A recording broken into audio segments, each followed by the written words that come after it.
Hello అండి. Welcome to Sarita's world. ఈరోజు మీకు ఒక యూజ్‌ఫుల్ టిప్ చెప్తానండి. ఇదైతే ఆల్ స్పైసెస్ ఆకండి. ఆల్ స్పైసెస్ ఆకుతోటి మనం మంచి స్మెల్ వచ్చిద్ది. దీనితోటి చాలా వంటకాలు చేసుకోవచ్చు. మనం టీలో వాడుకోవచ్చు, కర్రీస్‌లో వేసుకోవచ్చు, బిర్యానీ చేసుకోవచ్చు. చాలా ఉపయోగాలండి. ఇంకే స్పైసెస్ వేసే పని లేకుండా చక్కగా ఈ ఆకు ఒకటి వేసుకుంటే చాలు, చాలా బావుంటది. టీ కూడా చాలా మసాలా టీ అయితే సూపర్‌గా అయితే ఉంటది.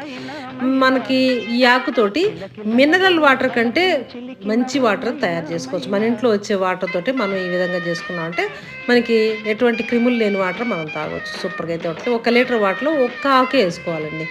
చాలా ఘాటుగా ఉంటది ఈ ఆకు. అందుకని చెప్పేసి లీటర్ వాటర్‌కి ఒక ఆకేస్తే సరిపోయిద్ది. చక్కగా దీన్ని స్టవ్ మీద పెట్టేసి మరగబెట్టేసుకొని, దించిన తర్వాత వాటర్‌ని మనం చల్లార్చుకొని స్టోర్ చేసుకోవచ్చు. 1 వీక్ దాకా ఉంటాయి. మంచి ఏం నీళ్ళు మనం కొనుక్కొచ్చుకొని తాగుతాం. అలా ఏం గాకుండా మన ఇంట్లోనే మనం ప్యూర్ వాటర్ తయారు చేసుకోవచ్చు. సూపర్‌గా అయితే ఉంటది. మీరు కూడా ట్రై చేయండి. టిప్